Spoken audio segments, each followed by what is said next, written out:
Si on peut poser quelques questions, Voilà, normalement, il a amené plein d'autres choses aussi. Hein. Ah oui, il y a des choses à voir. Bon, il y a plein d'autres choses à voir. C'est les allées noires, d'Angoulême. Les allées noires. Les allées noires, oui.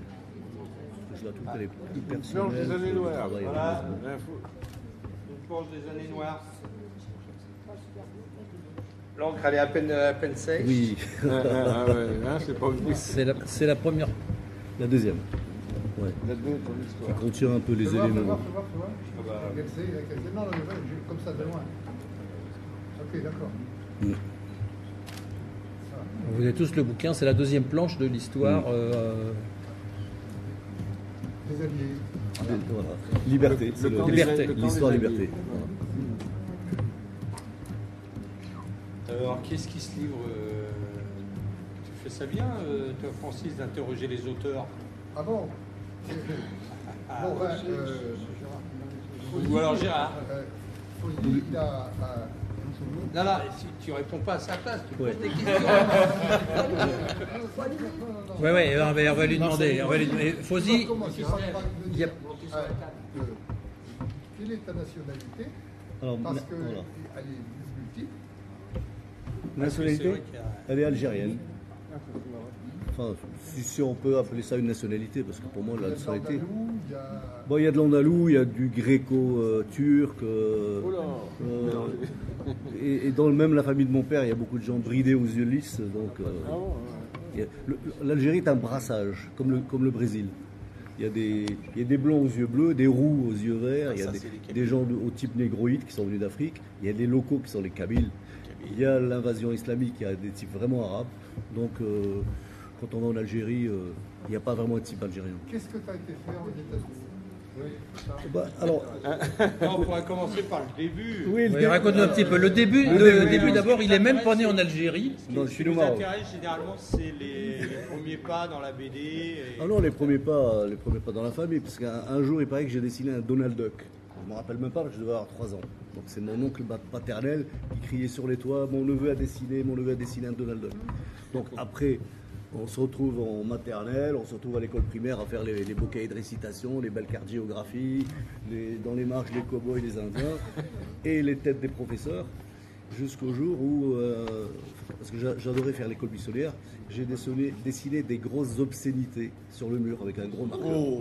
Et je suis parti faire mon école buissonnière. Je reviens vers 5 heures pour piquer les cours de mes copains, et je vois un attroupement.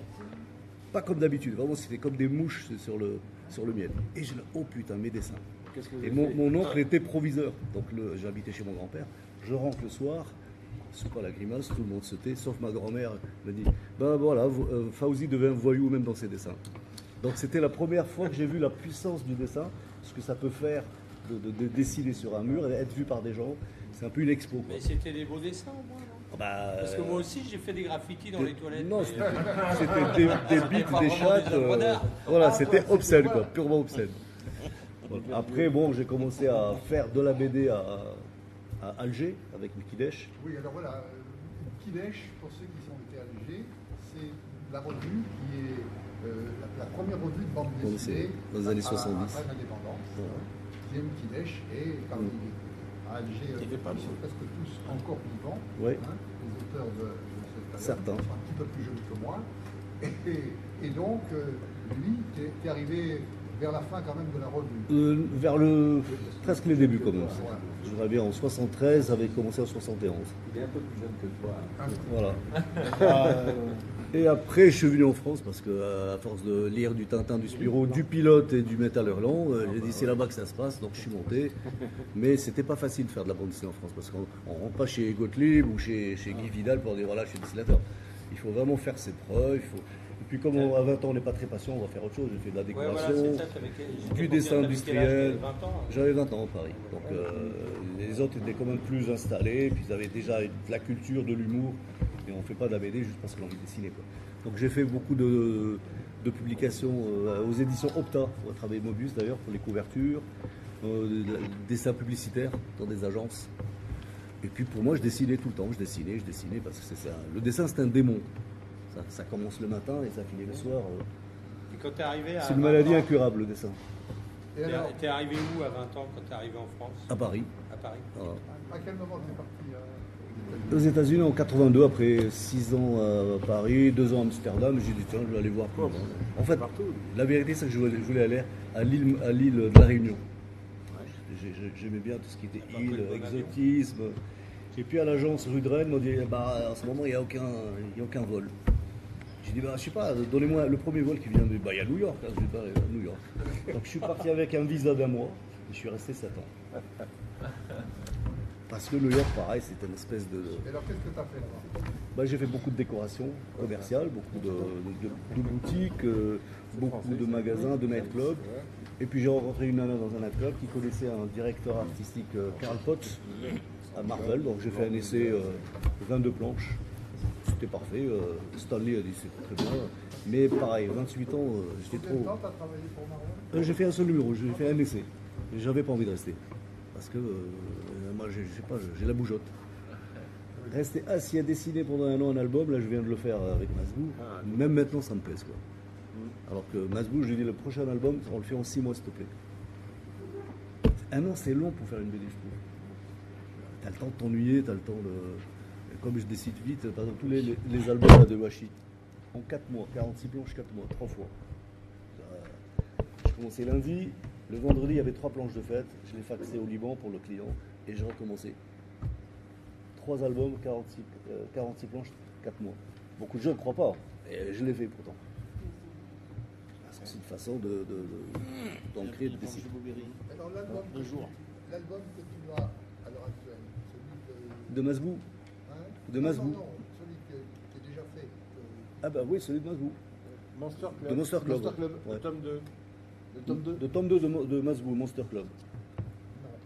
Non, l'autre, celui qui. Autobiographique. Oui. Ah bah, j'ai pas fini. Hein. Non, tu as un petit album que tu dédicaces.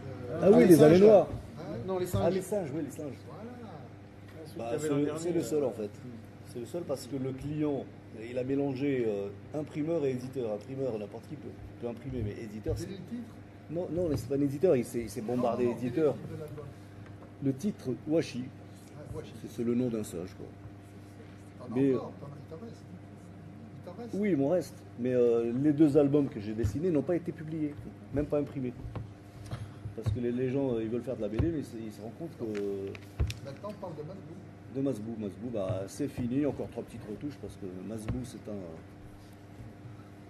Je dirais pas de gros mots, mais. 2 mouches. Ouais. En plus, c'est des petites cases, on voit même pas, tout le monde est. J'ai fait lire l'histoire à Victor, mon fils qui est. C'est pas parce que c'est mon fils, mais il est vraiment connaisseur, il a un sens, il a un regard. Quoi. Je lui ai fait lire toute l'histoire sans les bulles. Et il a trouvé qu'il y avait une certaine fluidité, qu'il avait compris l'histoire sauf certains endroits où ça coinçait. Quand je lui ai fait lire les textes, il dit papa, c'est lourd, c'est chargé. Alors, il y a 3 personnages qui parlent avec des accents. Déjà, des accents. Comme ça, quand on les entend oraux, ça peut passer, l'accent italien, l'accent canadien. Mais écrire des accents phonétiquement, c'est un peu lourd. Donc bon, c'est lui scénariste, donc je critique pas, il fait ce qu'il veut, mais pour moi, l'histoire n'est pas aussi fluide. Salut Catherine, c'est Caroline. Donc voilà, en tant que dessinateur, je ne me suis pas vraiment régalé sur le scénario. Mais j'ai fait le mercenaire, j'ai décidé ce qu'il voulait. Voilà, Je voudrais parler de. J'ai quand même passé une journée pratiquement avec toi, comme 2 jours. Il n'arrête pas avec les Non, j'arrête pas. Toujours. Oui. C'est incroyable. Ça, c'est ma table de chevet. Il y a un bloc avant de dormir. Pour le bouquin, Un petit blueberry, un petit truc. Et quand je me lève le matin, pareil. nous je dessine. étions. Attends. Non, je vais expliquer. Nous étions. On faisait les années noires. Il y avait donc Fauzi, Eric. il y avait Eric Bandiez, et j'étais au milieu. Lui, il dessinait d'avance Les dédicaces. les dédicaces. Ce qui fait que les gens venaient, s'arrêtaient, et à ce moment-là, on expliquait ce qu'était le bouquin, ils achetaient le bouquin. C'est un excellent vendeur. Et des fois, le dessin était fini. Je dis, c'est maintenant que tu viens, voilà, je viens juste de finir. Et les mecs, ils le prenaient parce que c'était. Il y a un petit côté charmeur, un petit côté. C'est normal, il faut le faire. Mais c'est vrai que, je veux dire, dans un festival, tu ne vas pas attendre le coup de sifflet quand il commençait à dessiner. Quoi. Le dessin, c'est un espace de liberté, on décide quand on veut, devant les gens. Et ça plaît aux gens de s'arrêter pour voir qui décide quoi. Donc moi, tu ne m'arrêterais pas de dessiner, attention. Non, mais je suis très vexé parce que depuis le temps que je te rencontre, j'attends toujours ma caricature. Mais t'es trop beau, je peux pas te caricaturer. Il faut qu'il y ait quelque chose. C'est vrai. Comment caricaturer une sphère? On peut pas. La sphère, c'est parfait, quoi. Bon, dis-nous, le premier dessin que tu gardes, qui te reste, il date de quand? Alors, Ton plus vieux dessin, tu l'as retrouvé? j'ai beaucoup de dessins à Rabat et à New York. Alors, chaque fois, j'essaie de contacter les gens, mais bon, certains sont morts, bon, c'est pas grave. C'est des dessins perdus, oubliés. Par contre, des fois, je téléphone en Algérie, un copain du lycée, ça a l'air c'est plus de 50 ans. Il me dit, tu sais la table qu'il y avait dans la buanderie sur laquelle tu as dessiné un truc, on l'a toujours. Il tape sur... J'ai gravé comme on grave des cœurs. Et ben, il l'a toujours, il m'en parle. Alors que moi, je savais même pas que j'avais gravé ça. Mais des fois, les gens me disent, ouais, j'ai gardé le portrait que tu as fait de mon père, de ma soeur. Parce que pour eux, ça a plus de valeur que pour moi. Pour moi, je le fais sur le moment, ça me plaît, c'est un plaisir de dessiner. Mais eux, tu leur donnes quelque chose qu'ils vont garder comme un souvenir ou comme un... Sur l'album que tu es en train de Pardon? terminer, il va être édité par qui? Lequel? Celui sur lequel tu travailles. Monster Club. Eh ben, Delcourt. Hein? Delcourt. Delcourt. Ouais. Tu sais l'apparition maintenant, non? À peu près, non? Mais plutôt, mais. Hein. Mais- Ouais. Mais. Ouais. Ouais, celui que tu as commencé autobiographique Ouais, il y a combien 6 ans, 7 ans? Non, pas du tout, ça fait 3 ans exactement. Oh, oh. 3 ans. Pour quelqu'un qui aime faire les Bah, je ne sais pas dire non. Là, par exemple, il y a Antoine Ozanab qui veut que je reprenne la série de Clos, parce qu'elle marche bien. Il y en a 9 encore. Il y en a 6 de faits, il y en a encore 3 à faire. Et comme un jour, j'avais fait un test pour une boîte de dessin animé, et j'ai dessiné la série Monster Allergy, dans le même style. Donc Ozanab, il m'a dit, mais c'est tout à fait ce que je veux. Donc je ne sais pas dire non, je dis ok, je reprends. Non, c'est vrai que sans dessinateur, après 6 ans, après 6, pas 6 ans, après 6 numéros, il en a un peu marre. Tu sais, quand tu fais 6 numéros. Donc j'ai dit, bon, j'en fais un. Bah, il faut qu'il me laisse le temps de faire aussi mes scénarios avant. Quoi. Ouais, ça serait bien. Hein. Ouais. Bon, je dis encore une fois oui, et après j'arrête.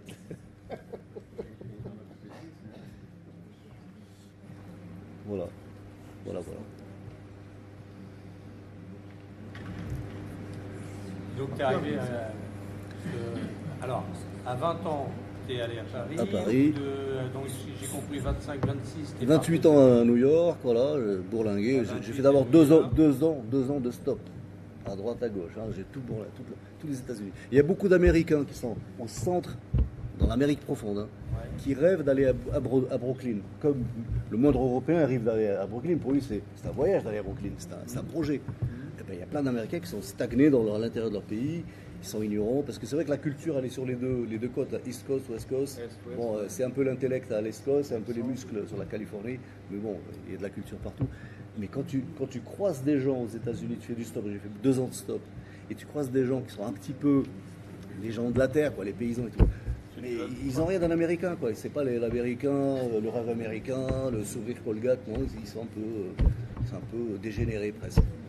Il y a beaucoup d'alcoolisme, il y a beaucoup d'alcoolisme, Charentais, quoi. il y a beaucoup d'inceste au cœur des États américains. Ils arrivent à choisir. Ceux qui ont les posters de Donald Trump. Voilà, Ouais, c'est ça. Ceux qui critiquaient Obama, ceux qui ont supporté Bush, il y a beaucoup, il y a des niveaux, il y a une élite, et comme il y a le bas peuple, le bas clergé, hein, c'est triste à dire, mais c'est comme ça. Et donc, les États-Unis, c'est un pays de beaucoup de contrastes. Oui, il y a pas mal de choses. Et, à regarder. et donc, après les États-Unis, tu es rentré en France. Je suis allé au Maroc d'abord pour croire que des pays qui ressemblent encore au temps biblique existent encore. Parce que quand tu es à Manhattan, ça te fait oublier le reste de la planète. Il y a tout sur la planète. Manhattan, c'est une vraie planète. C'est un échantillon. Si on arrache l'île Manhattan, on la balance dans l'espace, on a lancé l'humanité dans l'espace. Il y a tout. Tu nommes une culture, un habit, un plat de n'importe quel pays, tu le trouves. C'est fou. Et comme l'américain est très I am the best, il te fait un peu oublier ce qui se passe dans le reste du monde. Ils s'en foutent du reste du monde. Parce qu'ils sont bombardés par leur propre narcissisme. Mais alors, quand je suis retourné au Maroc, j'étais dans les fermes où ma famille habitait. Et de retrouver un vieux paysan marocain habillé comme au temps de la Bible, avec les mêmes habits que Jésus, sous un olivier avec ses brebis, tu dis ouf, il y a encore quelque chose d'authentique sur cette terre. Parce que les Américains sont un petit peu mané-mané, artificiels, bien qu'il y a des gens très spirituels et très beaux. Mais, et après du Maroc, j'ai des pareils en Corse, dans les vieux villages de Corse, pour croire encore qu'il y a encore des vieux villages, qu'on est encore en plein. Et après, je suis remonté à Paris. Mais j'avais besoin d'un petit sas, quoi. Quand tu quittes New York et tu descends à Casablanca, Casablanca est devenu comme New York, c'est gracieux. J'avais besoin un petit peu de toucher ma nostalgie, quoi. Puis après, tu as eu besoin de quitter Paris aussi? Oui, j'étais à Nice. J'ai passé 10 ans à Nice à faire de la décoration, de l'illustration médicale, à bloc ouvert, avec cœur ouvert dans les blocs comme ça. Dans la même journée, j'étais sur un échafaudage en train de faire un trompe-l'œil, moucheté de peinture, l'acrylique, et hop les gars, il faut que je me casse.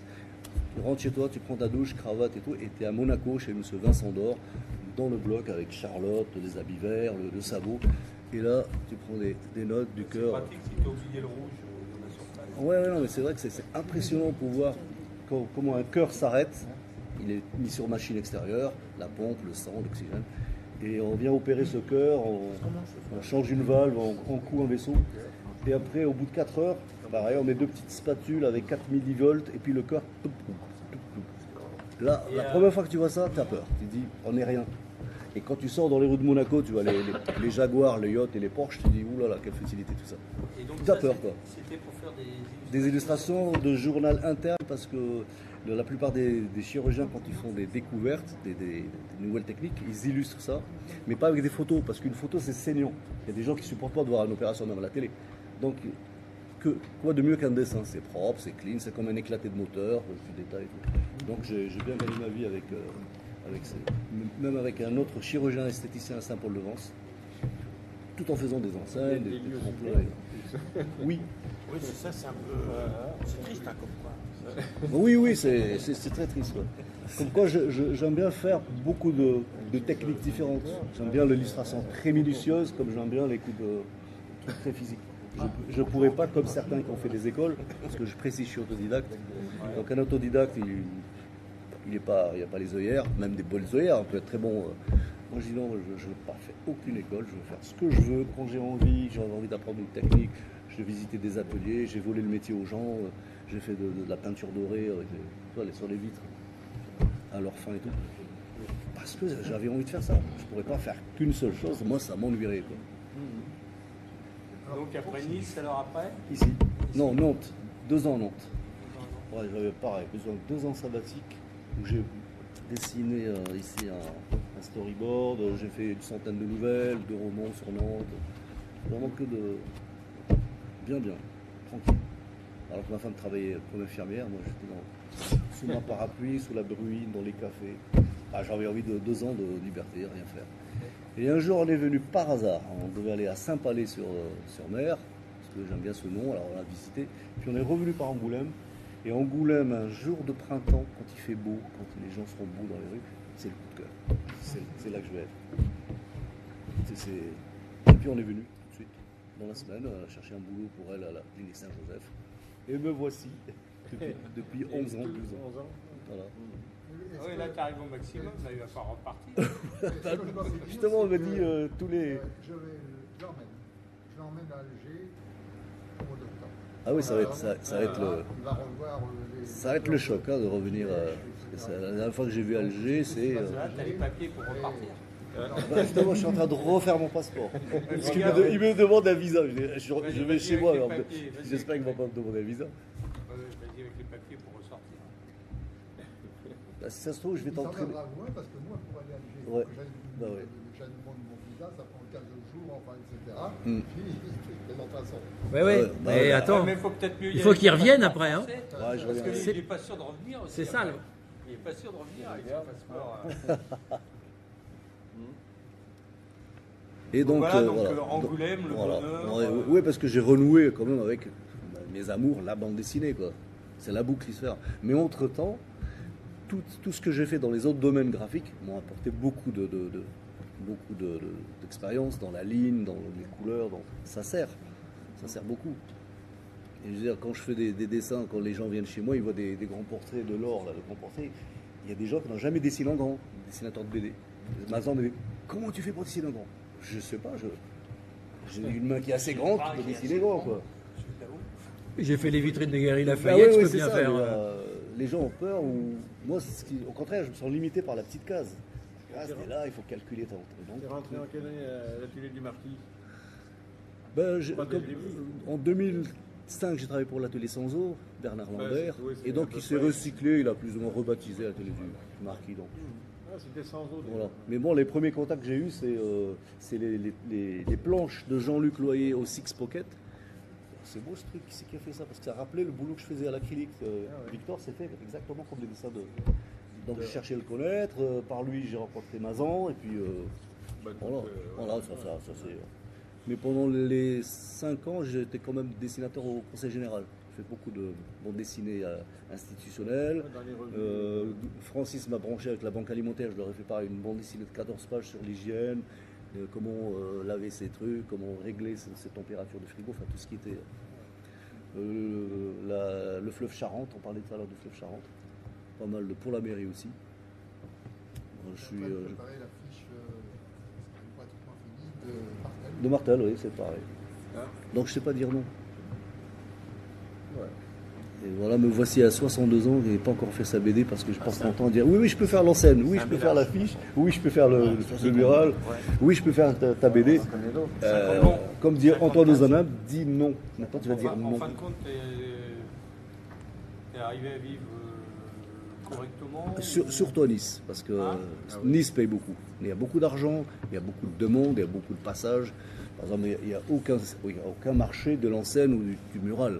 Comme il s'appelle Hervé Guet ou Luc Ferry, ils vivotent de ça. On ne peut pas dire qu'ils gagnent des millions.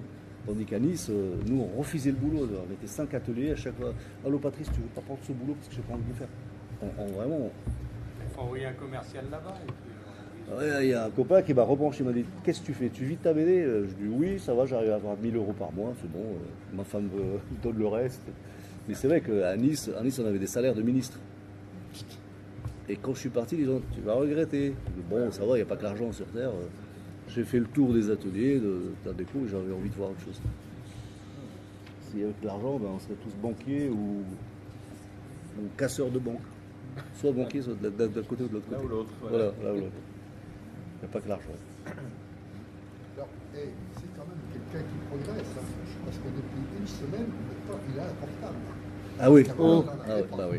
Il en avait pas. Ah, mais j'en ai connu 54. d'autres qui n'avaient pas de portable avec 50 périodes. 54, ouais. C'est une grande année. Hein. Je crois qu'il n'y a pas très grande année. Par, Si vieux par qu'il en contre, a. je ne peux pas appeler, je veux pas appeler. Je reçois des coups de fil, mais je veux pas Voilà, appeler. il y a encore comme ça. Attends, c'est préhistorique son truc. Oui, bah, justement, c'est du XXe siècle. Mais c'est un téléphone. Non, mais Non, mais c'est normal, j'ai le même. C'est un téléphone pour téléphoner. souvent les gens oublient qu'ils ont un téléphone, ils ont un truc qui sert à plein de trucs. Ah ouais, on peut téléphoner. Comment on faisait pour te contacter alors? Ah bah, me contactez pas à l'atelier. Parce que le plaisir d'être seul dans la rue, à marcher sans que quelqu'un vienne se dire « Allô, qu'est-ce que tu fais? Où tu es où ?» Moi, je pense que... Alors, ça a développé aussi, à l'atelier, que comme on a notre téléphone sur nous, les gens ne se déplacent plus pour aller au téléphone mobile. Et dernièrement, Étienne m'a dit « Ouais, alors, c'était mes filles Buresdin, j'ai pas trop apprécié. Il dit « Ouais, on en a marre d'être tes standards. » J'ai demandé à personne d'être mon standard. Ah non, ça c'est celui de ma femme. Comment ça se fait que tu as le numéro de ma femme? Et donc je lui dis, moi quand le téléphone sonne et c'est pas pour moi, on vit en solidarité dans un atelier et je l'amène de bon cœur, je dis c'est pour toi. Mais bon, c'est un jeune, il ne faut pas lui en vouloir. Je lui dis d'abord que je t'ai pas demandé de décrocher mon téléphone et quand je suis pas là, il faut bien que quelqu'un réponde. Je dis, tu me donnes ton numéro et quand quelqu'un appelle, je lui donne. Je dis, non, un téléphone, c'est privé. Je veux dire, on est arrivé à que les choses sont des objets avec lesquels on peut disposer. Il n'y a presque plus de choses privées, intimes. Je dis, attends, qu'est-ce qu'on est en train de dire? Mon téléphone, tu vas le donner à n'importe qui. Non, je suis désolé. C'est pour ça que je ne voulais pas de téléphone. Donc, il faut un peu les... Est-ce qu'il y a des jeunes ici? Et bien après la page philosophique, Voilà. Il y a là-bas en face un petit jeune. tu nous montres quelques. Il est entre deux. Allez, Attends, si j'avais une dernière question. Quand ça, tu il y a ça. t'es baladé aux États-Unis, est-ce que tu as fait beaucoup de croquis, de choses comme ça? Ah bon? Et ça en a fait? Il donne. T'as rien numérisé, t'as rien Il gardé. n'y avait pas de numérique à l'époque. Il donne. Ah, on faut copier. Ouais. Malheureusement. Ça, il faut. Voilà, il y a un petit carnet là, c'était un petit essai de Ouais. hommage à Maître Gire. Ah, En fait, il aimerait bien toujours d'ailleurs faire un Blueberry. Ah bah oui. Il a un scénario dans sa tête déjà. Oh, il y a quelques planches aussi. Alors ça c'est une très ancienne BD, voilà. Il est resté des On morceaux. peut faire passer là. Il est resté des morceaux. Ouais, ouais, il faut faire passer. Ça c'est une planche qui fait à peu près presque 1,20 m. Voilà à quelle échelle j'ai travaillé. Donc avec un copain corse, il avait un scénario adapté de Alamout, le roman Alamout, Levé de la montagne.